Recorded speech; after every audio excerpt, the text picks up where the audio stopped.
Ladies and gentlemen, Colgate Dental Cream presents The Dennis Day Show, written by Frank Galen. With Dink Trout, Charles Dant in the orchestra, yours truly, Vern Smith, and starring our popular young singer in A Day in the Life of Dennis Day.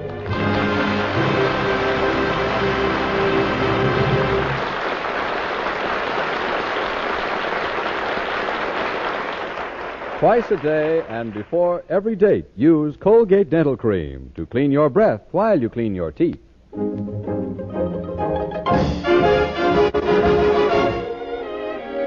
Here's Dennis singing Linda.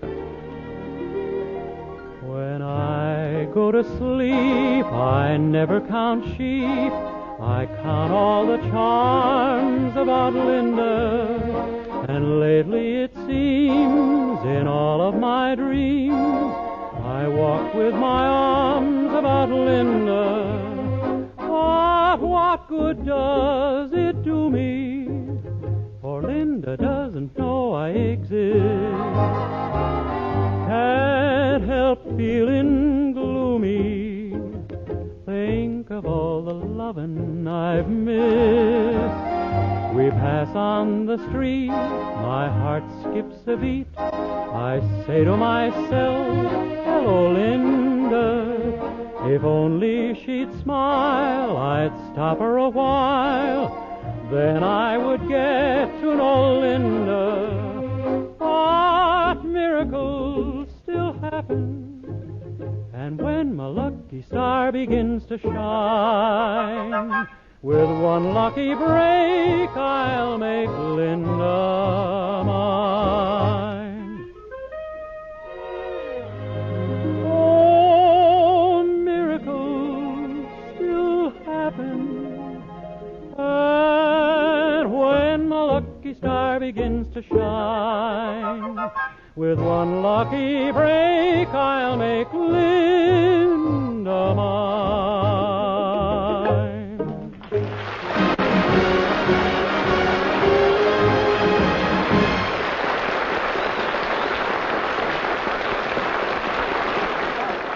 Colgate Dental Cream cleans your breath while it cleans your teeth. No other toothpaste does a better job of cleaning your teeth than Colgate Dental Cream. For Colgate Dental Cream has a safe polishing agent that cleans your teeth both gently and thoroughly, brings out their natural sparkle and beauty. And scientific tests prove that Colgate Dental Cream cleans your breath while it cleans your teeth. Yes, actual scientific tests prove conclusively that in 7 out of 10 cases, Colgate Dental Cream instantly stops unpleasing breath that originates in the mouth. Colgate Dental Cream is famous for its wonderful wake-up flavor, too. Nationwide tests of leading toothpastes prove that Colgate Dental Cream is preferred for flavor over other brands tested. So try Colgate Dental Cream to bring out the natural sparkle and beauty of your teeth for a wake-up flavor you'll thoroughly enjoy. And use Colgate Dental Cream twice a day and before every date to clean your breath while you clean your teeth.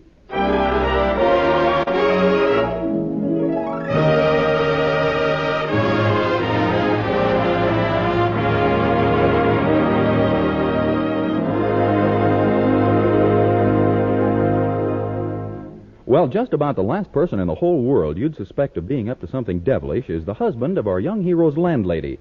Loyal, dutiful, steady, fearful Mr. Anderson. But his daughter Mildred has been far from satisfied with her father's behavior during the past week, and so this morning she's decided to broach the subject to her boyfriend, Dennis Day, in his room. Dennis, what are you doing? Oh, listening to the radio. To the radio? Oh, I don't hear anything. I know, Fred Allen's on.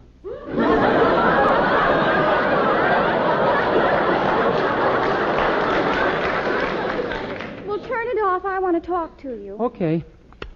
Dennis, have you noticed anything odd or unusual about Dad lately? Your dad? No, Mildred, why?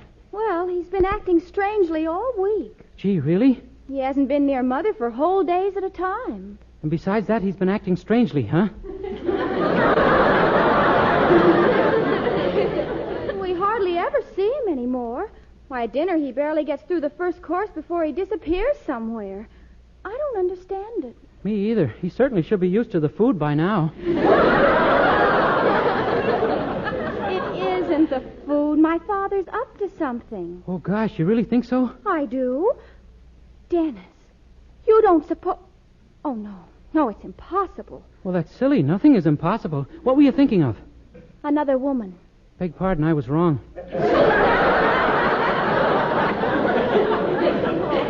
Of course, it's utterly fantastic. Ridiculous. Still, Yeah, it's spring, and you know what they say about young men and their fancy. but Dad's not a young man, Dennis. Well, sometimes even his type runs across something fancy.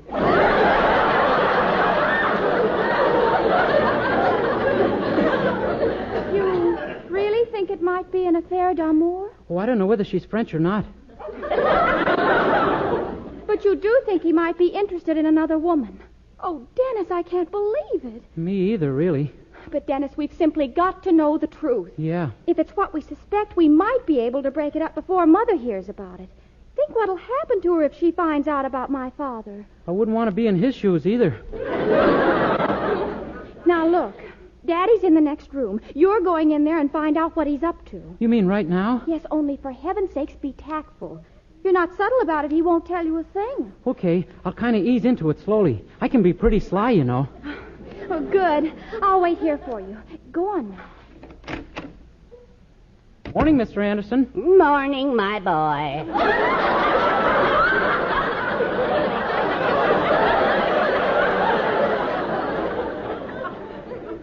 What do you think of the Russian situation, Mr. Anderson? The Russian situation? Why, it's pretty complicated. Yeah, and do you know that half the population of Russia is women? Naturally. How's your love life lately? My what? Mr. Anderson, I'm going to put my cards right on the table. I suspect you of going out with another woman. And Dennis, have you ever seen me with another woman? No, sir. No. Have you ever heard me mention another woman's name or seen me even look at another woman at any time? No, sir. Well, then, Where are you hiding her?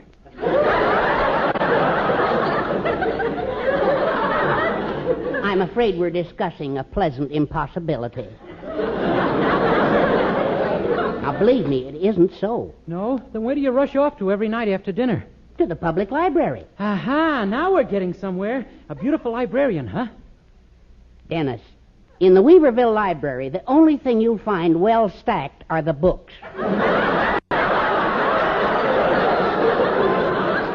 Well, what do you do at the library then?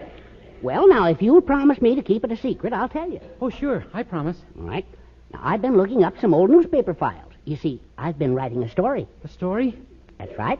I've already sent it to True Story magazine, and they want to publish it. Gee, what's it called? The Romance of Herbert Anderson. Fiction, huh? You have just put your finger on the horrible problem that I now find myself faced with. You see, True Story magazine positively insists that every word they print is the absolute truth. Oh, and you didn't make your romance true. No, I made it interesting. Now the magazine is sending a man here to authenticate my story before they publish it. Well, can he find anything false? I mean, just what did you say? Well, I described myself as a man of 50 with a desirable wife. You're dead.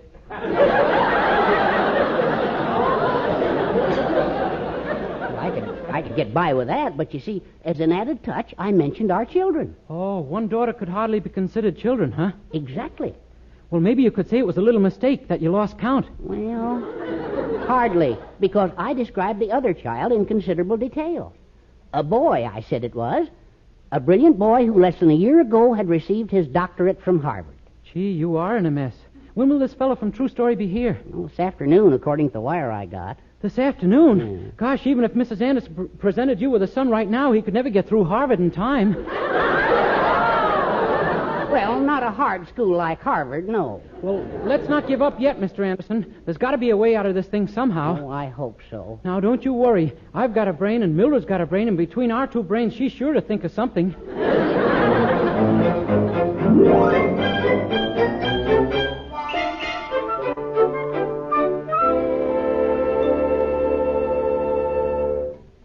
So that's all it is. Oh, I think your father's in pretty big trouble, Mildred. Yes, but there's a way to get him out. That is, if you're willing. I knew you'd think of an idea. What's this one? A state or a federal offense? Well, it's very simple. Daddy has to produce a son for the man from True Story magazine. All right, you're the son. Me? Mildred, this thing's got to be realistic. But it is realistic. You're the right age, aren't you? Yes. Then you're the son he wrote about. A brilliant young man with a college degree. It is here that I feel we are veering toward fantasy. Nonsense. Now, look, you told me the boy was a doctor. Yeah. All right. You go down to Dr. Hopkins' office. Huh? I'll send the man from True Story there, and when he arrives, he finds you wearing Dr. Hopkins' coat and sitting at his desk. He also finds Dr. Hopkins beating my brains out, doesn't he? Oh, no, because Dr. Hopkins won't be there. Somebody's made him go out on an emergency. Who? You. Oi. All you have to do is tell the doctor someone's desperately ill. Pretend you're in a panic. Oh, that I can handle easily. Oh, good. And when the man from True Story gets there, you're the doctor, see? But Mildred, really, you can do it. Forget right now about being a soda clerk and start thinking about your new career. I am. Goodbye, Willoughby's drugstore. Hello, Alcatraz.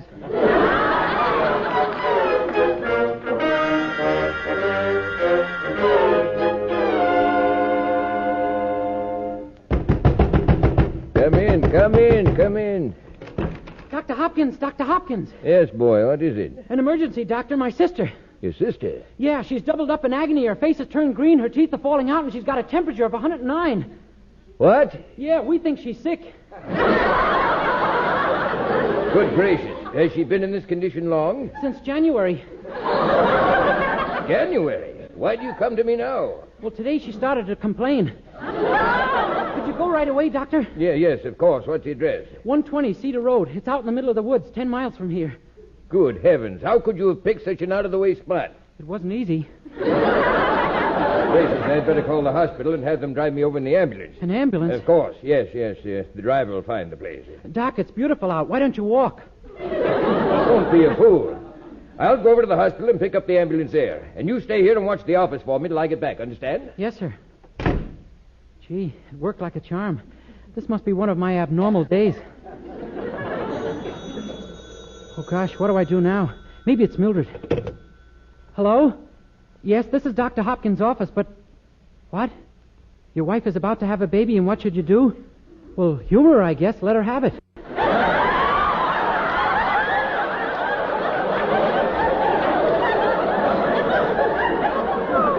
Mister, what a thing to say. You ought to have your phone ripped out. These shoes. Dennis, did you get rid of the doctor? Yeah. The man from True Story's on his way down the hall. Uh-oh. Quick, put on that white coat and put the stethoscope around your neck. Hurry now. Okay. Oh, there he is. I'll slip behind the screen where he can't see me. Come in. How do? I'm Mr. Weems of True Story magazine. They told me I could find Mr. Anderson's son here. Yes, I'm Mr. Anderson's son. Dennis Day is the name. Dennis Day? Your father's name is Herbert Anderson and yours is Dennis Day? Yeah, he didn't want people to call me Junior. That explains your first name, but what about your last? Well, Daddy's a fellow takes no chances at all. Mm-hmm. Anyway, I want to welcome you to my office and assure you that... Your office? Sure. On the front door it says Dr. Hopkins. How come? Let's let that one ride, shall we? I may think of something later. Better come up with it now. I have a feeling I may not be here long. Well, I just bought Dr. Hopkins' practice, and I haven't had time to take his name off the door yet. Hey, pretty good, huh? But why did you buy a medical practice? Oh, you know me, the man in white. It says right in Dad's story that I got my doctorate a year ago. Yes, but your doctorate wasn't an M.D. It was a law degree from Harvard Law School. A law degree? You mean I'm a... Try to guess. A lawyer? Good boy. Yeah, of course I'm a lawyer. I was just having a little joke, that's all. Pretty funny, don't you think? You bet, yes, sir. If you're a lawyer, why have you got on that white coat with a stethoscope around your neck? Oh, that's easy. When I chase ambulances, I like to dress for it. I see. And all this equipment? What would a lawyer want with an X-ray machine? Oh, you'd be surprised how it turns up the hidden clauses in contracts. And I suppose you use that examination table when you examine witnesses. Yeah, it helps me weed out the habeas corpuses from the corpus delicti. This is kind of fun, isn't it?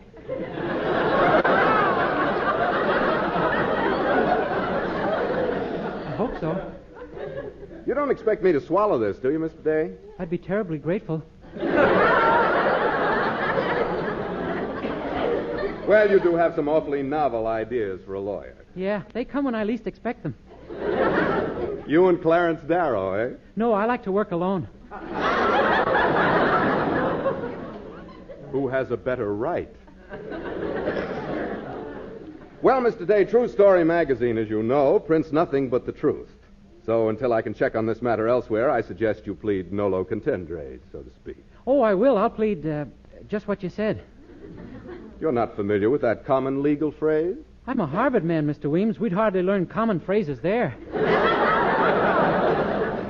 Yes, naturally. But you do understand Latin, of course. Oh, of course. I'm simply Odidley with Attenley.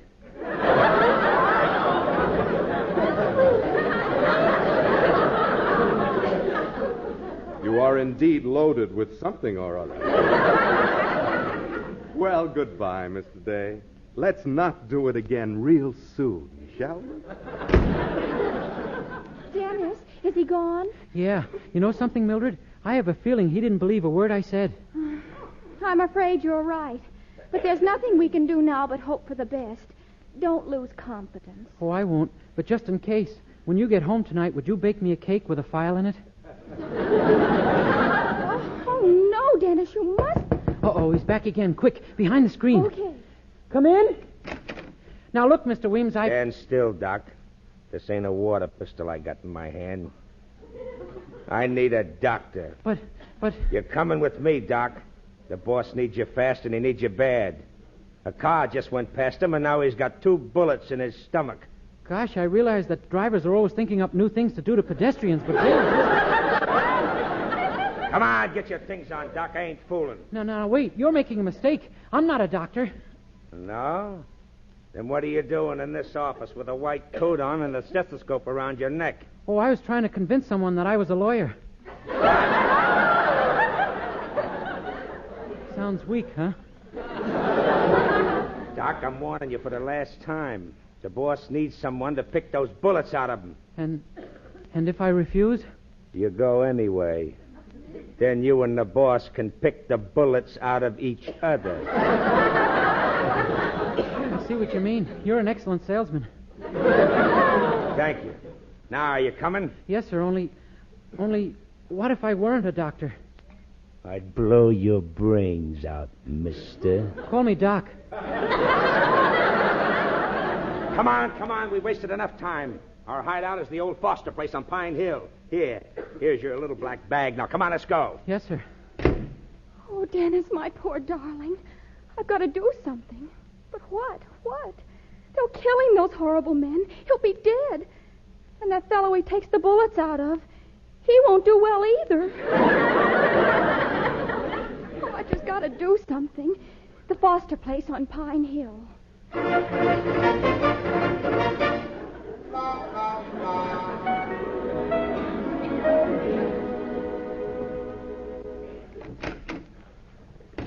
Well, here he is, Chief. Oh, good work, Sam. Oh, Doc, you're just in time. These bullets went awful deep in my stomach. They did? Yeah, my head is split. Boy, that is deep. You better get right to work, Doc. I can't stand this pain much longer. Look, mister, at the risk of my life, there's something I gotta tell you. Shut up, you, and get busy if you want to live. Now, take his pulse. Huh? You heard me. Take his pulse. Really, I don't think we should remove it in his condition.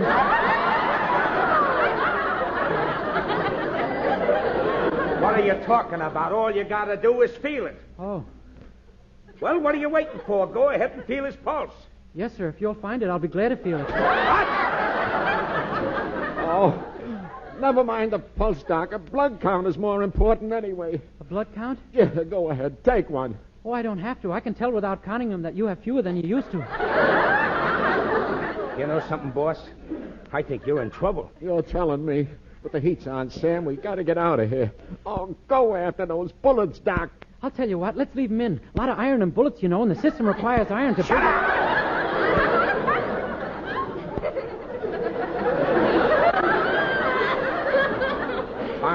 A fine time to be making jokes. Go on, examine his stomachs and see if you can locate them slugs. Okay. Steady now, Chief. Ow! Ticklish? You fool! He can't stand that. Come on, give him an anesthetic. An anesthetic? Yeah, sure. You got something to put him to sleep, ain't you? Well, I could read to him if you want me to. Are you crazy? You must have brought some ether with you in that bag. Let me see. Yeah, sure. Here it is. Gee, I'm glad I remembered. Okay. Now I'll pour some on my handkerchief and give it to him. There, that ought to do it. All right now, Doc. You call for your instruments, and I'll hand them to you. But I... Call for your instruments. Okay. Knife. Smelling salts. You're going to give him smelling salts? They're for me. Well, see that you don't need them, understand? Now, what else do you need? Forceps. Band-Aid? Gotta leave him looking neat afterwards, don't we? For crying out loud, Doc. Quit talking like a fool, will you, and start operating. Really, mister, look, Did you hear me? Yes, sir, but I can't operate on this man. I'm not Start operating. Yes, sir. Hey, what's that? Open up in there! Okay, you. Stand where you are and get your hands up. The cops. Gee, just like David Harding, counter-spy. Dennis, are you all right? Mildred and Mr. Weems. Sure, I'm all right. Well, what do you know? Sam McNulty and Scarface Fudnick. We've been wanting these boys a long time. Congratulations, Doc. Well, so you've given up law and taken to medicine again, eh, Mr. Day? Gee, Mr. Weems, I bet you think I'm flighty, don't you? He knows you aren't a lawyer, Dennis, or even Daddy's son. Yes, and of course we can't use Mr. Anderson's story. Oh? But it's quite possible that we can print the story of how you captured these gangsters single-handed. Gosh, really? Yes, only remember, Mr. Day, this is True Story Magazine. We want the plain truth and only the truth. Oh, sure. Well, it was like this. I was all alone in the doctor's office when all of a sudden 10 men armed with Tommy guns and cutlasses jumped me. I fought like a demon and I was winning easily when all of a sudden one of them whips out an atom bomb. Well, naturally, I couldn't do much against that, so I waited my chance and then I went after the whole army of them. I hit one guy with a left, another with a right, and a third I didn't know.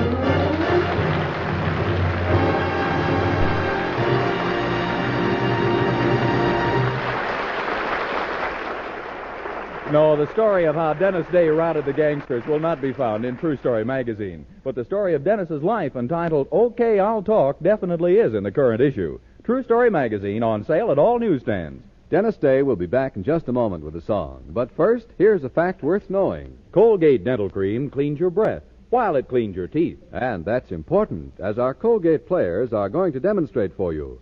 Our curtain goes up on a rain-soaked college boy who doesn't seem to know it's raining. Raining cats and dogs, in fact. A friend comes up and says, Come on, snap out of it, Tom. Don't you know enough to come in out of the rain? Well, what difference does it make, pal? I'm all wet anyway, according to Sal. She just read me a thunder and lightning act that was a beaut. Oh, so your sugar left you standing in the rain, did she? That's about it. But when it comes to telling me why, well, Sal's the original Miss Clam. Well, rain in the face, I'll tell you something. What you want to do is make a dash for your dentist, Tom.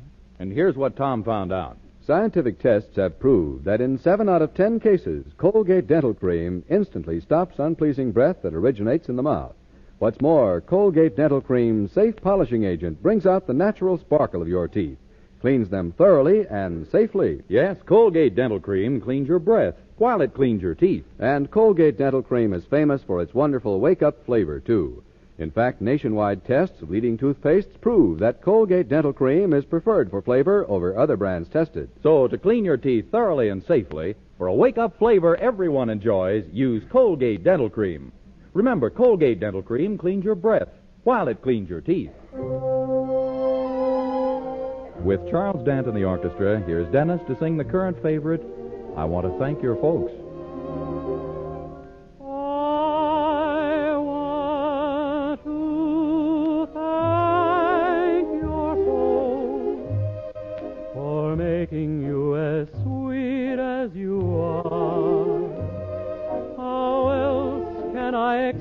confess how I feel, confess and reveal my love. I want to thank your folks for making you the dream that you are, and tell them what a swell job they've done of raising the one I love. Do you recall the birthday party they gave you when we were just a couple of kids?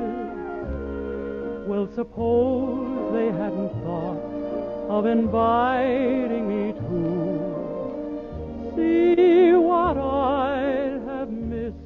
And here's my thanks to you for making all my love dreams come true. But darling, to be perfectly frank, I really must thank your folks.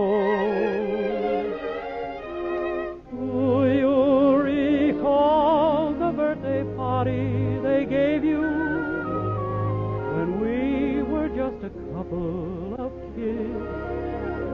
Well, suppose they hadn't thought of inviting me to see what I have missed.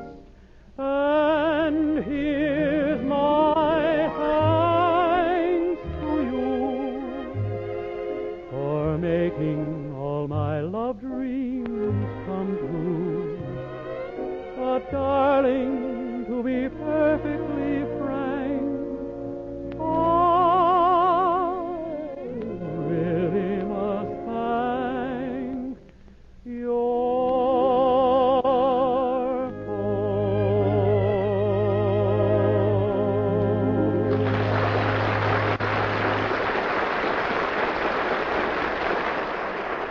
everybody. Dennis Day can be heard with Jack Benny every Sunday. And be sure and be with us again next week for another Dennis Day program. More songs, more adventures in the life of our star, Dennis Day. Meanwhile, be sure to use Colgate Dental Cream to clean your breath while you clean your teeth.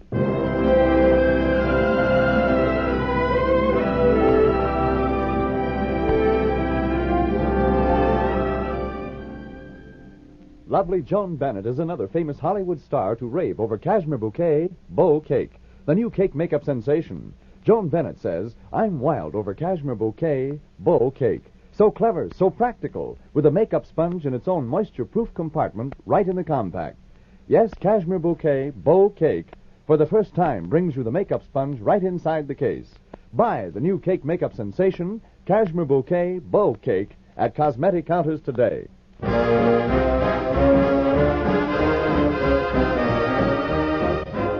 Ladies, keep right on saving used fats and oils. Turn them into your dealer and he'll pay you more for your used fats and oils. Mrs. Vern Smith reminding you the daylight saving time becomes effective in certain areas on April 27th. This may change the time at which the Dennis Day program is heard in your community. Please check your local paper for the time at which this program will be heard next week and each week thereafter. This is NBC, the national broadcasting company.